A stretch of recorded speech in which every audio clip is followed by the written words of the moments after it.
الحمد لله والصلاة والسلام على خير خلق الله أما بعد أعوذ بالله السميع العليم من الشيطان الرجيم من همزه ونفخه ونفسه بسم الله الرحمن الرحيم لقد كفر الذين قالوا إن الله ثالث ثلاثة البتہ تحقیق کفر کیا ان لوگوں نے قالو کہ جنہوں نے کہا ان اللہ بے شک اللہ تعالیٰ ثالث تیسرا ہے ثلاثہ تین میں سے، اللہ تین میں سے تیسرا ہے۔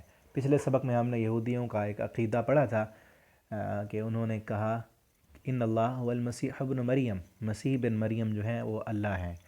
اب یہاں اس آیت میں عیسائیوں کے ایک دوسرے فرقے کا ذکر ہے کہ جو تین خداؤں کا قائل ہے۔ ایک فرقہ ایسا ہے جو عیسیٰ علیہ السلام کو ہی اللہ کہتے ہیں کہ عیسیٰ علیہ السلام خود اللہ ہیں، اور ایک گروہ ان میں یہ ہے کہ جو کہتے ہیں تین خدا ہیں، تین مل کر ایک بنے ہیں، جس کو وہ اقانیم ثلاثہ کہتے ہیں۔ اور ان کی تشریح، اس اقانیم ثلاثہ کی تعبیر کیا ہے، اس میں ان خود کے درمیان بھی اختلاف پایا جاتا ہے۔ اور جبکہ صحیح بات یہ ہے کہ اللہ تعالیٰ کے ساتھ انہوں نے عیسیٰ علیہ السلام اور ان کی والدہ حضرت مریم علیہ السلام کو بھی الہ اور معبود قرار دے دیا ہے، جیسا کہ قرآن نے بھی وضاحت کی ہے۔ اور اللہ تعالیٰ قیامت کے دن خود حضرت عیسیٰ علیہ السلام سے پوچھیں گے، آگے آئے گا اسی صورت کے آخر میں ہم پڑھیں گے۔ اللہ تعالیٰ قیامت کے دن پوچھیں گے عیسیٰ علیہ السلام سے اَأَنْتَ قُلْتَ لِلنَّاسِ اتَّخِذُونِي وَأُمِّيَ إِلَٰهَيْنِ مِن دُونِ اللَّهِ۔ عیسیٰ علیہ السلام کو بلائیں گے اور سارے عیسائیوں کو ساتھ کھڑا کر کے پوچھیں گے، اے عیسیٰ کیا تو نے ان سے کہا تھا کہ مجھے اور میری ماں کو الہ بناؤ؟ تو عیسیٰ علیہ السلام کہیں گے اللہ تو جانتا ہے، میں نے تو یہ نہیں کہا تھا، میں نے جو ان سے کہا وہ تو جانتا ہے۔ پچھلی آیت میں ہم پڑھ چکے ہیں، اللہ تعالیٰ فرماتے ہیں عیسیٰ علیہ السلام نے خود کہا تھا اعبدوا اللہ ربی و ربکم، اللہ کی عبادت کرو جو میرا رب ہے تمہارا بھی رب ہے، میں اس کا بندہ ہوں۔ جبکہ انہوں نے عیسیٰ علیہ السلام کو بعض نے کہا کہ عیسیٰ علیہ السلام اللہ ہیں، اور بعض نے کہا کہ عیسیٰ اللہ جو ہے وہ تین میں سے تیسرا ہے، عیسیٰ علیہ السلام بھی معاذ اللہ اللہ ہیں، مریم علیہ السلام بھی اللہ ہیں، اور بعض نے تو یہ کہا کہ مریم علیہ السلام اللہ کی بیوی ہیں اور عیسیٰ علیہ السلام اللہ کے بیٹے ہیں۔ اسی ان کے عقیدے پر اللہ فرماتے ہیں تکاد السماوات یتفطرن منہ وتنشق الارض وتخر الجبال حدا، اتنی بڑی بات کہ اللہ کی بیوی، آسمان پھٹ جائے، پہاڑ ٹوٹ جائے، زمین جو ہے وہ شک ہو جائے، اتنا بڑا جھوٹ اور بہتان۔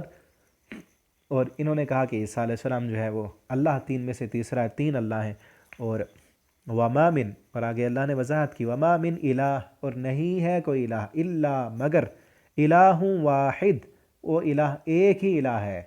الہ جو ہے معبود وہ ایک ہے، وہ دو نہیں ہے، وہ تین نہیں ہے، وہ کوئی اور نہیں بن سکتا۔ پوری کائنات اس کی مخلوق ہے، جو کچھ بھی اللہ نے بنایا وہ اللہ کا پیدا کردہ ہے۔ اللہ ایک ہے، الا الہ واحد، الہ ایک ہی الہ ہے۔ اور آج مسلمان بھی اس شرک میں پڑے ہوئے ہیں۔ انہوں نے عیسائیوں نے کہا تین میں سے تیسرا، اور مسلمانوں نے ابھی پچھلے سبق میں نے بتایا نا کہ رکن عالم، اللہ کی صفات دوسروں کو دی ہوئی ہیں، اور ایسے ایسے شعر پڑھے جاتے ہیں۔ انہوں نے عیسائیوں نے کہا کہ عیسیٰ علیہ السلام خود اللہ ہیں، اور مسلمان کیا کہتے ہیں اپنے شعروں میں، اپنی نعتوں میں، وہی جو مستوی تھا عرش پر خدا ہو کر، اتر پڑا مدینے میں مصطفیٰ ہو کر، معاذ اللہ، کہ وہی جو رب آسمانوں پہ تھا نا، عرش پر تھا، وہی مدینے میں آ گئے، نبی صلی اللہ علیہ وسلم کو اللہ بنا دیا۔ تو اس سے بڑا کفر اور کیا ہوگا؟ اسی کا تو اللہ نے انکار کیا۔ عیسائیوں نے کہا عیسیٰ علیہ السلام اللہ ہیں، اور مسلمان کہیں کہ ہمارے نبی صلی اللہ علیہ وسلم وہی ہیں، نور من نور اللہ، جو کہتے ہیں کہ اللہ کے نور میں سے نور۔ عیسائی بھی تو یہی کہتے ہیں نا کہ اللہ جو ہے اللہ میں سے عیسیٰ علیہ السلام نکلے، اور مریم علیہ السلام اللہ کی بیوی ہیں۔ تین کو ملا دو تو ایک بن جاتا ہے، اور تین کو جدا کر دو تو وہ تین ہو جاتے ہیں، تین خدا ہیں۔ نظریہ تثلیث اسے کہتے ہیں نا۔ اور اسی سے پھر عقلی دلائل بھی دیتے ہیں، جس طرح پانی کی تین حالتیں ہوتی ہیں، ٹھوس، مائع اور گیس ہے تو پانی، کبھی وہ بخارات بن جاتے ہیں، آسمانوں میں بادل اڑتے ہیں، کبھی وہ ٹھوس ہو جاتا ہے، برف بن جاتی ہے پانی کی، کبھی وہ مائع ہوتا ہے، پانی ہوتا ہے تو پانی۔ اس کی تین صورتیں۔ اسی طرح انہوں نے کہا تین اللہ ہیں، ہے ایک، اور اس کے تین جو ہیں وہ جز ہیں، جبکہ اللہ نے ان کے عقیدے کی نفی کی۔ اور پیچھے بھی ہم جو اسی پارے کے شروع میں پڑھ چکے ہیں۔ اللہ نے نفی کی، انکار کیا، اور یہاں بھی اللہ نے فرمایا الہ ایک ہے، اس ایک کی عبادت کرو، اس کے سامنے جھکو۔ اور اللہ رب العالمین ہم مسلمانوں کو بھی سمجھ دیں، کئی کلمہ پڑھنے والے درباروں پہ جا کے جھکتے ہیں، ان کو الہ کہتے ہیں، اور ایسی قوالیاں اور شعر اور نعتیں موجود ہیں جن میں واضح اللہ کی گستاخیاں کی جاتی ہیں، اور قبر والوں کو، ان بزرگوں کو اللہ کے برابر بلکہ اللہ سے بھی بڑھا دیا جاتا ہے۔ غوث اعظم اب کہتے ہیں جن پیر صاحب کو، غوث اعظم، غوث تو اللہ ہے، غوث اعظم، غوث سے بھی بڑا غوث۔ کئی کہتے ہیں لجپال، لجپال کا معنی عزتوں کا رکھوالا، کہ یہ پیر صاحب جو ہیں وہ عزتوں کے رکھوالے ہیں، جبکہ اللہ کیا کہتے ہیں، وہ تو عز من تشاء و تو ذل من تشاء، اس کے اختیار میں ہے جس کو عزت دے، اسی کے اختیار میں ہے وہ جس کو ذلیل کر دے۔ ٹھیک ہے نا؟ تو اس عقیدے سے بچنا چاہیے مسلمانوں کو، اللہ تعالیٰ سمجھ دے۔ اور ہم جتنے بھی میرے پاس پڑھنے والے ہیں یوٹیوب پر، فیس بک پر یا واٹس ایپ پر، آپ سے میں درخواست کروں گا، میری عاجزانہ اور درد مندانہ آپ سے گزارش ہے کہ اس قرآن کے پیغام کو لوگوں تک پہنچائیں اور لوگوں کو شرک سے بچائیں۔ یہی ایک کتاب ہے، اس قرآن کا ترجمہ اور مفہوم جو بندہ پڑھ گیا وہ کبھی شرک نہیں کر سکتا۔ ویسے تو پڑھے ہوئے بہت ہیں نا، لیکن ترجمہ نہیں آتا نا۔ اس قرآن کو ترجمے کے ساتھ پڑھیں اور سمجھ کر پڑھیں، سمجھ کر پڑھیں گے تو انقلاب آئے گا، پتہ چلے گا کہ ایک توحید کیا ہے۔ اور اللہ نے پورے قرآن میں جو سب سے زیادہ مضمون بیان کیا ہے نا وہ توحید ہے، کہ الہ ایک ہے، وما من الہ، کوئی الہ نہیں، سب الہوں کی نفی، الا الہ واحد، الہ ایک ہے۔ تو جب ایک ہے، عبادت بھی اس ایک کی، قیام، رکوع، سجدہ، دعا، مدد اسی ایک سے۔ وَإِن لَّمْ يَنْتَهُوا، آگے اللہ فرماتے ہیں وَإِن لَّمْ يَنْتَهُوا، اگر وہ نہ رکے نا، عَمَّا يَقُولُونَ، جو وہ کہہ رہے ہیں، لَيَمَسَّنَّ الَّذِينَ كَفَرُوا، البتہ ضرور پکڑ لے گا ان لوگوں کو جنہوں نے کفر کیا، منہم، ان میں سے، عذاب علیم، دردناک عذاب، پھر ان لوگوں کو دردناک عذاب پکڑ لے گا اگر انہوں نے اپنے اس کام سے توبہ نہ کی، نہ رکے یہ۔ افلا یتوبون، کیا وہ نہیں توبہ کرتے اللہ کی طرف؟ کتنا بڑا کام کیا ہوا ہے کہ اللہ کے بارے میں ایسے غلط عقائد جو عیسیٰ علیہ السلام نے بھی ان کو نہیں کہے، اللہ نے نہیں بتائے، اپنی مرضی سے تراش لیے اور گھڑ لیے، اور پھر ان کو بتایا بھی جا رہا ہے۔ اب قرآن کے ذریعے عیسائیوں کو نبی کریم صلی اللہ علیہ وسلم نے بتلایا نا، کہ بتایا بھی ان کو جا رہا ہے، پھر بھی نہیں رکتے، پھر بھی توبہ نہیں کرتے۔ وَيَسْتَغْفِرُونَ، اور اللہ سے معافی نہیں مانگتے۔ وَاللَّهُ غَفُورٌ الرحیم، اللہ رب العالمین معاف کرنے والے اور رحم کرنے والے ہیں۔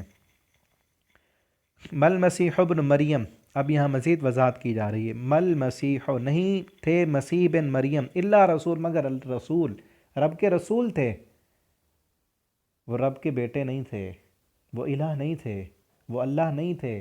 مریم علیہ السلام تو اللہ کے رسول، رسول کا معنی قاصد، اللہ کے پیغمبر تھے، قاصد تھے رب کے، اللہ کے پیغام دینے کے لیے آئے تھے۔ قد خلت من قبلہ الرسل، ان سے پہلے بھی کئی رسول گزر چکے ہیں، یہ کوئی نئے تھوڑی تھے، عیسیٰ علیہ السلام سے پہلے بھی تو کئی اللہ کے قاصد آئے ہیں۔ وہ امہ صدیقہ، اور ان کی ماں جو تھی صدیقہ، ان کا نام کیا ہے؟ صدیقہ، کہ وہ سچی تھی، ان کی ماں سچی تھیں۔ صدیقتن، ان کی ماں جو تھی صدیقہ، اور صدیقہ کے ایک معنی مومنہ بھی ہیں، مومنہ، اللہ کی ولیہ، اللہ کی دوست، یعنی وہ حضرت مسیح پر ایمان لانے والوں اور ان کی تصدیق کرنے والوں میں سے تھیں، کہ مومنہ بھی تھیں اور عیسیٰ علیہ السلام کی انہوں نے تصدیق بھی کی۔ جس طرح نبی کریم صلی اللہ علیہ وسلم کی سب سے پہلے تصدیق کرنے والے حضرت ابوبکر صدیق تھے، اور عیسیٰ علیہ السلام کی تصدیق کرنے والی ان کی ماں، کہ واقعتاً اللہ کے بیٹے نہیں ہیں، اللہ کے حکم سے پیدا ہوئے ہیں، سب سے پہلے انہوں نے تصدیق کی، تو وہ صدیقہ۔ اور اس سے یہ بھی معلوم ہوا کہ وہ نبیہ نہیں تھیں، پیغمبر نہیں تھیں، جیسا کہ بعض لوگوں کو وہم ہے کہ مریم علیہ السلام سمیت حضرت سارہ اور جو حضرت اسحاق علیہ السلام کی والدہ تھیں ان کو نبی قرار دیتے ہیں، اور استدلال اس بات سے کیا ہے کہ اول الذکر دونوں سے فرشتے نے آ کر گفتگو کی تھی، موسیٰ علیہ السلام کی والدہ سے بھی فرشتوں نے آ کر گفتگو کی، اور مریم علیہ السلام سے بھی فرشتوں نے آ کر گفتگو کی، جبکہ یہ گفتگو وحی کی نہیں تھی اور نہ ہی یہ گفتگو نبوت کی دلیل ہے۔ جمہور علماء کے نزدیک یہ دلیل ایسی نہیں کہ جو قرآن کی نص صریح کا مقابلہ کر سکے۔ قرآن نے صراحت کی ہے کہ ہم نے جتنے بھی رسول بھیجے وہ مرد تھے، کسی عورت کو رسول نہیں بنایا۔ یہ گفتگو اور بات فرشتوں نے کی آ کر، لیکن بطور اس لیے نہیں کہ وہ نبی تھیں، کیونکہ اللہ نے وضاحت کر دی، صراحت کر دی۔ آگے ہم پڑھیں گے سورہ یوسف کے اندر اور سورہ قصص کے اندر بھی موجود ہے کہ اللہ تعالیٰ فرماتے ہیں جتنے بھی ہم نے نبی بھیجے وہ مرد ہی تھے۔ تو امہ صدیقۃ، ان کی ماں سچی تھیں، صدیقہ تھیں اور نبی نہیں تھیں۔ وہ سب سے پہلے اپنے بیٹے جو نبی بنے ان کی تصدیق کرنے والے تھیں۔ کانا، تھے وہ دونوں، عیسیٰ علیہ السلام بھی اور مریم علیہ السلام بھی، دونوں یأکلان الطعام، وہ کھانا کھاتے تھے۔ تم نے ان کو الہ بنا دیا ہے، جبکہ الہ تو کھانے سے پاک ہوتا ہے۔ الہ وہ ہوتا ہے جو کھانا نہ کھائے۔ اللہ تعالیٰ کہتے ہیں نا ہوا یطعم ولا یطعم، رب تو وہ ہے یطعم جو کھلاتا ہے، ولا یطعم کھاتا نہیں ہے۔ پوری کائنات کو رزق کون دیتا ہے؟ پوری کائنات میں انسان، جانور، پرندے، حشرات الارض، مچھلیاں اور پانی کے اندر کتنی اور مخلوق، فضاؤں کے اندر رہنے والی مخلوق، زمین کے اندر رہنے والی مخلوق، سب کو روزانہ ان کا جتنا مطالبہ ہے، جتنی ان کی کھانے کی طلب ہے، اس کے مطابق اللہ تعالیٰ نے رزق دے رہے ہیں اور وافر مقدار میں دے رہے ہیں۔ رب کی کائنات میں کبھی تھوڑ نہیں ہوئی رزق کی، اور خود نہیں کھاتے۔ الہ وہ ہوتا ہے جو کھانا نہ کھائے۔ اللہ فرماتے ہیں تو دونوں کھانا کھاتے تھے۔ الہ وہ ہوتا ہے جو کھانا نہ کھائے، جو خود کھانے کا محتاج ہو، جو پینے کا محتاج ہو، اور کھانے پینے کا جو محتاج ہوتا ہے وہ پھر پخانہ کرنے کا بھی محتاج ہوتا ہے۔ جو اس کا محتاج ہو وہ کبھی الہ نہیں ہو سکتا، اور جو پھر کھانا کھائے، سوئے، نیند کرے، تھکاوٹ ہو جائے، دوسروں کی مدد کا طلبگار ہو، وہ الہ نہیں بن سکتا۔ یہ اللہ نے دلیل دی ہے۔ جو کھانا کھائے نا، جو خود محتاج ہو، جس کو بھوک لگ جاتی ہے، وہ کبھی الہ نہیں ہوتا۔ الہ وہ ہے جو خود نہیں کھاتا، اس کو کسی کی کوئی ضرورت نہیں ہے، ساری کائنات کو اس کی ضرورت ہے۔ انظروا، دیکھو تم، انظر، دیکھیں آپ، کیفا، کیسے، نبین لہم الآیات، بیان کرتا ہے وہ تمہارے لیے آیتیں، ثم انظر انا یؤفکون، پھر دیکھیں کہ وہ کیسے پھیرے جاتے ہیں۔ یہ کس طرح اللہ تعالیٰ فرماتے ہیں ہم دلائل دے رہے ہیں ان کو بتا رہے ہیں کہ دیکھو وہ الہ نہیں ہے، وہ معبود نہیں ہے، وہ خود کھانا کھاتے تھے، وہ اللہ کے بندے تھے، انہوں نے خود اللہ کی طرف بلایا۔ اللہ تعالیٰ پھیر پھیر کر دلائل بیان کرتے ہیں، لیکن اس کے باوجود بھی جو اڑے ہوئے ہیں شرک پر، وہ وہی اڑے ہوئے ہیں، وہ واپس نہیں آتے۔ قل، آپ ان سے کہہ دیں، اتعبدون من دون اللہ، کیا تم عبادت کرتے ہو اللہ کے علاوہ، ما اس کی، لا یملک، جو نہیں ہے مالک، لکم تمہارے لیے، ذرن کسی نقصان کے، ولا نفع، اور نہ نفع کے۔ یہ مشرکوں کی کم عقلی کی وضاحت کی جا رہی ہے اب مزید، کہ جو لوگ اللہ کو چھوڑ کر دوسروں کی عبادت کرتے ہیں نا، اور عبادت یہی ہے نا، آج دیکھ لیں قبروں پر جا کے سجدے ہو رہے ہیں، وہاں پہ ان سے بیٹے مانگے جا رہے ہیں، ان سے مرادیں پوری کرانے کی درخواستیں دی جا رہی ہیں ان کو۔ اور پورے پاکستان کے اندر جتنے بھی مزار ہیں، دربار ہیں، وہ بھری ہوئی ہیں، رش لگا ہوا ہے، مسجدیں خالی ہیں، مسجدیں ویران پڑی ہوئی ہیں۔ رب کو پکاریں، مصلوں پہ بیٹھ کے اللہ سے مانگیں۔ اللہ فرماتے ہیں ان کو بلاتے ہو جو خود اب قبر میں ہیں، خود مشکل میں ہیں، ان کی جسم جو ہے وہ مٹی کھا گئی۔ ما لا یملک لکم ذرہ، جو تمہارے لیے ایک ذرے کے برابر بھی کسی نفع نقصان کے مالک نہیں، نہ نقصان دے سکتے ہیں نہ نفع دے سکتے ہیں۔ اب کسی ایک کی مثال لے لیں، وہ کیا کرتے تھے مشرکین مکہ، وہ بھی یہی کہتے تھے، ان کا عقیدہ بھی نظریہ یہ تھا، وہ پتھر کے یا لکڑی کے بت بنائے ہوئے تھے نا، عقیدہ نظریہ یہ تھا کہ یہ بت نہیں، وہ مجسمہ بنایا ہوا تھا کسی اللہ کے ولی کا، کسی بزرگ کا۔ عقیدہ یہی تھا کہ یہ اللہ کے ولی ہیں، انہوں نے عبادت کی ہے اللہ کے پاس، انہوں نے بڑی اللہ کی عبادت کر کے اللہ کا قرب حاصل کیا ہے، یہ اللہ کے بڑے قریب ہیں۔ یقربون الی اللہ، ہمیں بھی اللہ کے قریب کر دیتے ہیں، اس لیے ہم ان کی عبادت کرتے ہیں۔ عبادت وہ بھی نہیں، اس لیے ہم ان کے سامنے اپنی مراد رکھتے ہیں، یہ اللہ کے پاس پہنچاتے ہیں۔ یہی عقیدہ آج کے کلمہ پڑھنے والے مسلمان کا ہے۔ یہ بھی کیا کہتا ہے کہ یہ جو قبر میں سوئے ہوئے بزرگ ہیں نا، انہوں نے مجسمہ بنا لیے، انہوں نے مجسمہ نہیں بنایا، انہوں نے وہ قبر پہ جا کے میلہ لگا دیا۔ عقیدہ نظریہ تو وہی ہے نا، یہ بھی وہی کہتے ہیں جو مکہ کا مشرک کہتا تھا، وہی کہتے ہیں۔ پوچھے نا کسی سے جو قبر کے سامنے جھکا ہوا ہے، اس سے دعا مانگ رہا ہے، وہ کہتا ہے کہ یہ بزرگ ہیں، اللہ کی عبادت کر کے اللہ کے قریب ہو گئے ہیں، ہم ان کے سامنے رکھتے ہیں، یہ اللہ کے پاس پہنچا دیتے ہیں۔ اور اسی عقیدے کا تو اللہ نے رد کیا تھا۔ اللہ کہتے ہیں تمہارا کچھ نہیں بگاڑ سکتے، یہ تمہیں کچھ نہیں دے سکتے، ایک رب کو پکارو۔ پھر اسی سے کیا ہوا کہ آج مزاریں، دربار، قبروں پر سجدے کرنے والے بہت ہیں، وہاں رش لگا ہوا ہے، مسجدیں خالی پڑی ہیں۔ اللہ سے مانگیں، اللہ کے پاس آئیں، اور اللہ تعالی ہماری قوم کو توحید کی سمجھ دیں۔ واللہ هو السمیع العلیم، اللہ تعالیٰ تو وہ ہے، هو السمیع جو سننے والا ہے، اور اگر کوئی بول نہ سکے تو علیم دل کی حالتوں کو بھی وہ جاننے والا ہے۔ تم دل میں کیا چاہتے ہو، تمہاری کیا ضرورت ہے، بغیر بولے بھی اس کو تو پتہ ہے، اس سے نہیں مانگتے جو سمیع علیم ہے، اور اس کے پاس جاتے ہو جو سنتا ہی نہیں، جو فوت ہو گیا کہاں سن سکتا ہے۔ اللہ کہتے ہیں تم سنوا ہی نہیں سکتے ان کو، وہ تو قبر میں ہے، وہ کیا سنے گا، اس کو کیا پتا کہ اوپر کون آیا ہے، اس کو نہیں پتا۔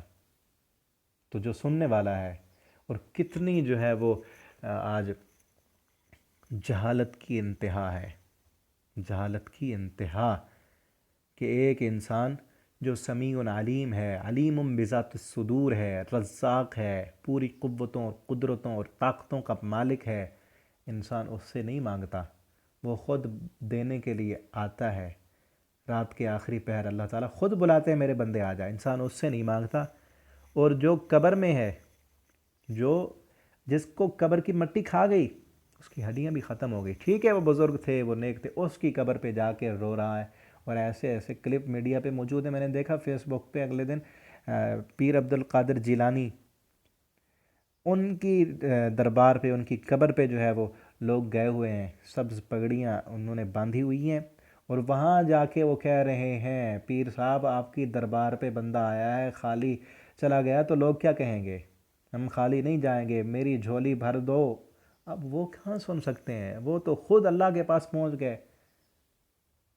اللہ وہ قبر میں جب وہ فوت ہوئے تو نہانے کے محتاج، کپڑے اپنے نہیں اتار سکتے، لوگوں نے ان کے کپڑے اتارے، ان کو نہلایا، ان کو دفنایا۔ اب وہ قبر کی مٹی ان کے جسم کھا گئی، انبیاء کے علاوہ باقی ہر بندے کا جسم جو ہے وہ مٹی ختم کر دیتی ہے۔ اب وہ کہاں سن سکتے ہیں، جو سمیع علیم سننے والی ذات ہے اس کو بلاتے نہیں، اس کے پاس آئیں۔ تو یہ عقیدہ اور نظریہ جو ہے بالکل غلط ہے کہ اللہ تعالیٰ جو ہے وہ بغیر واسطے اور وسیلے کے نہیں سنتے، ایک اللہ کے در پہ آئیں۔ یہ جو یہودیوں اور عیسائیوں کے عقیدے یہاں بیان ہوئے اسی لیے ہوئے ہیں کہ امت محمدیہ کے لوگوں کو ہدایت ملے، اور وہ صرف اللہ کے در پہ جھکنے والے بنیں، شرک سے باز آ جائیں۔ اللہ رب العالمین سے دعا ہے اللہ تعالی ہمیں دین اسلام کی سمجھ دیں اور توحید کی سمجھ دیں۔ ایک آیت پڑھ لیں تو ہمارا رکوع جو ہے وہ کمپلیٹ ہو جائے گا۔ قل یا اہل الکتاب، اب مزید کہا جا رہا ہے اہل کتاب لا تغلو فی دینکم، نہ تم غلو کرو، حد سے نہ بڑھو اپنے دین میں۔ حد سے بڑھنا کیا ہے کہ عیسیٰ علیہ السلام کی حد یہ تھی کہ وہ اللہ کے رسول ہیں، حد سے بڑھا کر انہیں اللہ بنا دیا۔ حد یہ ہے جو اللہ کے ولی ہیں ان کو ولی ہی مانیں، ان کو اللہ کا بندہ ہی مانیں، ان کو اللہ والے اختیار دے دینا یہ حد سے بڑھ جانا ہے۔ جو نبی ہیں، ولی ہیں، اللہ کے پیارے ہیں، ان کو ان کی حد میں رکھیں۔ حد سے بڑھا کر اللہ والی صفات اور اللہ تعالیٰ کے جو کام ہیں وہ ان کو دے دینا، یہ حد سے بڑھ جانا ہے۔ غیر الحق، بغیر حق کے، ولا تتبعوا، اور نہ تم پیروی کرو، اہواء قوم، کسی قوم کی خواہشات کی، قد ضلوا من قبل، تحقیق گمراہ ہو گئے لوگ، من قبل، تم سے پہلے بھی اسی غلو کرنے کی وجہ سے کہ ایک چیز کو اس کی حد سے بڑھا دینا، اس غلو کی وجہ سے پہلے لوگ بھی گمراہ ہو گئے۔ وَأَضَلُّوا كَثِيرًا، اور وہ گمراہ ہوئے بہت زیادہ۔ وَضَلُّوا عَنْ سَوَاءِ السَّبِيلِ، اور وہ گمراہ ہو گئے سیدھے راستے سے۔ جب وہ حد سے بڑھے تو سیدھا راستہ انہیں نہ ملا اور دور بھٹک گئے۔